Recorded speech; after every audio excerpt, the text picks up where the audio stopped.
Atomic Heart was a letdown, given its release with all the hype mentioning the secret 6 hour cutscene from the developers. It has failed to impress me with its mixture of open world and linear gaming mechanics and unbalanced robots. This was a low attempt to capture the feeling of what Bioshock has done for so many years. I played Atomic Heart for roughly 9 to 10 hours now, and things have gone from boring to frustrating, and now I'm invested. That's right. Over the last 5 days of playing this game, my entire opinion has changed. Atomic Heart is an open world horror first person shooter with some not so good mechanics and tedious puzzle choices, but a story that brings it all home. Hi, I'm Lamar Bridges, and this is my Atomic Heart review. The beginning of the game is maybe the worst part because the linear aspect and the constant puzzle solving. This is an important part of the game. The beginning is the learning curve of the game. Pretty much, it gets your feet wet. Before I give this game all its roses and praises, Atomic Heart does not walk away clean because there are so many flaws and unbalances to the enemies and the game itself. To start with, some of the dialogue had gotten overlapped with the music, at least in my playthrough. This has happened throughout my game. In fact, even after the last patch, I still encountered a few mistakes. The glove was trying to talk to my character while I was completing a puzzle, and the game did not pause the previous conversation. So it kind of mixed up the puzzle and the questions and kind of just had it like lay over, like an overlay, thus leading to my character completing the puzzle and the game freezing because of the overlapping, and then speeding up the process of me finishing the puzzle animation because of that. This is not game breaking, but it felt like an unfinished moment.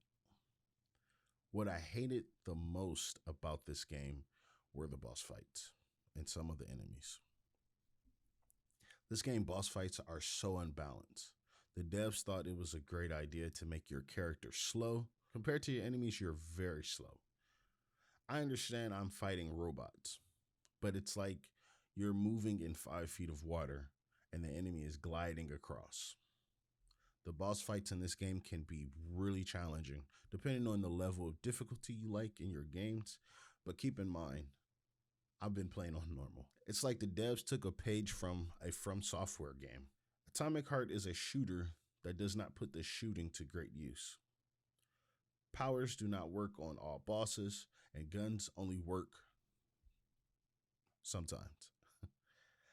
Keep in mind, I haven't found all of the weapons. I got to the point where I only use three, and yeah, that's where the unbalance comes from because I just powered up the shotgun and voila. The shotgun's like max damaged and hip fire. So I'm just using the shotgun for my entire gameplay. I haven't found the machine gun or the rail gun or the fat boy. I think it's called the fat boy. Big Daddy. That's what it's called.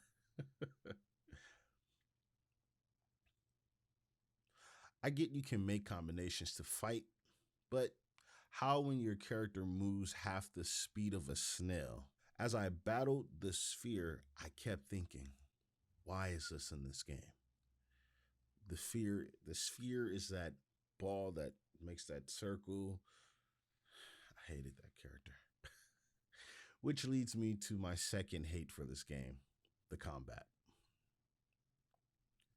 Because of how unbalanced the game can be, I had to find my own balance in this robot smashing life.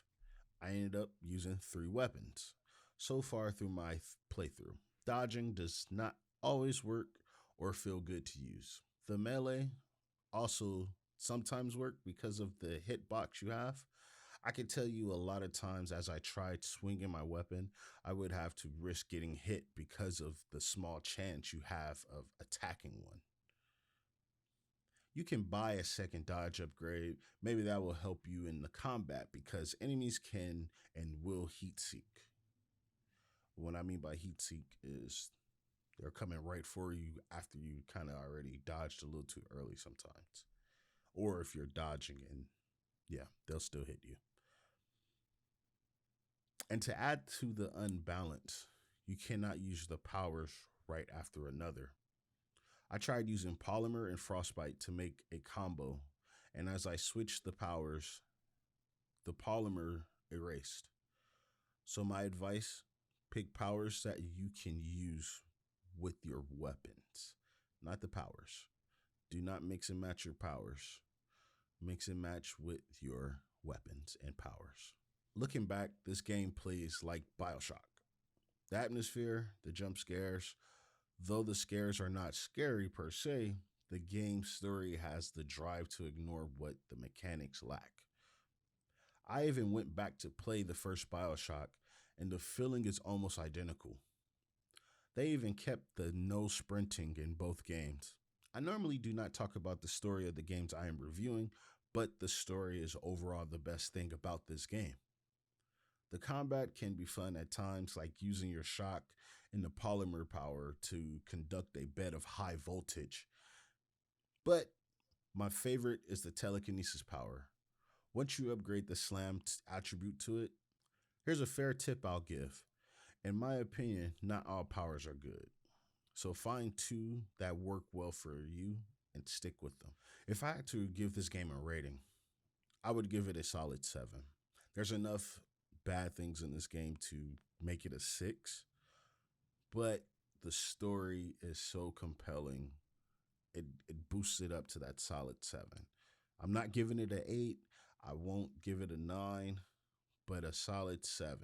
Now, I don't think it's worth $60 or $70 worth of money, but I do think it's worth a playthrough. Hey, if you got Game Pass, you have the perfect opportunity to play it. Trust me, I played it on Game Pass and I'm having a blast. When I first started, I thought I didn't like it. As I continued to play it, the more the story evolved, the more investation I had. That's not even the way to say it, but I'm going to leave it in anyway. Peace.